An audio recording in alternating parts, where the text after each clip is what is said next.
എൻ്റെ മോന് 7 വർഷമായിട്ട് വിക്ക് ഉണ്ട്. അവനെ അംഗൻവാടി പോകുമായിരുന്നു. 2.5 വയസ്സിൽ അംഗൻവാടി കൊണ്ട് ചേർത്തു. 3 വയസ്സ് മുതലാണ് അവന് വിക്ക് തുടങ്ങി. ഇപ്പോൾ 10 വയസ്സുണ്ട്. ഇപ്പം 4th സ്റ്റാൻഡേർഡിലായിരുന്നു, ഇനി 5th. എനിക്ക് 2 മക്കളാണ്. ഇവന് 10 വയസ്സ്, മൂത്ത മോന് വിക്കുണ്ട്. 7 വർഷമായിട്ട് വിക്കുണ്ടെന്നാണ് ഇവൻ്റെ അമ്മ പറഞ്ഞത്. ഞാൻ പറയുന്നു ഇവന് ഇപ്പോൾ വിക്കില്ല.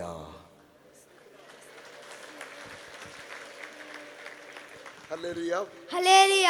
യേശുവേ നന്ദി, യേശുവേ നന്ദി. കർത്താവായ യേശുവേ, കർത്താവായ യേശുവേ, അങ്ങേക്ക് ആരാധന, അങ്ങേക്ക് ആരാധന, അങ്ങേക്ക് മഹത്വം, അങ്ങേക്ക് മഹത്വം. Hallelujah, hallelujah. യേശുവേ നന്ദി, യേശുവേ നന്ദി, യേശുവേ സ്തുതി, യേശുവേ സ്തുതി. എനിക്ക് വിക്കില്ല, എനിക്ക് വിക്കില്ല, ഞാൻ വിക്കനല്ല, ഞാൻ വിക്കനല്ല.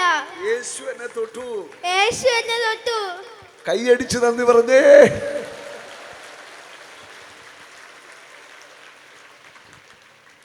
ചേച്ചി എന്തിനാ കരയുന്നത്? എന്നും 6 മണിയാകുമ്പോൾ മോൻ തന്നെ പള്ളിയിൽ പോകും. അതിരങ്കപ്പള്ളിയിലാണ് ഞങ്ങൾ കൂടി നടക്കുന്നത്. അവൻ തന്നെ എണ്ണീറ്റാണ് അവനെന്നും പള്ളിയിൽ പോകുന്നത്. അപ്പം സാറ്റർഡേയിൽ അവിടെ കുഞ്ഞുങ്ങൾക്ക് വേണ്ടി പ്രത്യേകം കുർബാനയാണ്.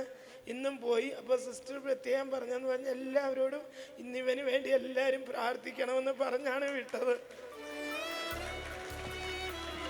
ഉണ്ടോ ഈ സഹോദരിയുടെ കണ്ണുകളിലൂടെ കണ്ണുനീരെടുത്തു? കാരണം ഈ കുഞ്ഞുങ്ങൾക്ക് വിക്കൊണ്ട് അത് വലിയൊരു വിഷമം കേട്ടോ. കാരണം സ്കൂളിൽ കുഞ്ഞുങ്ങളെ മറ്റുള്ള കളിയാക്കും. ഇവൻ്റെ മനസ്സിലെ സങ്കടം, വിഷമം അമ്മമാർക്കറിയാം അതിൻ്റെ വിഷമം. മോന് സന്തോഷമായോ?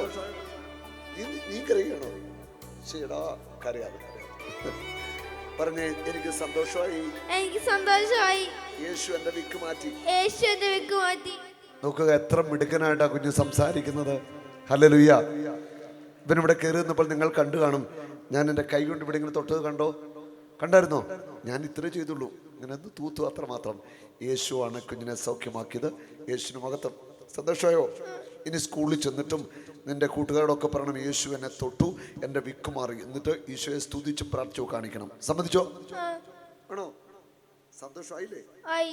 Oh Jesus, you are my Lord.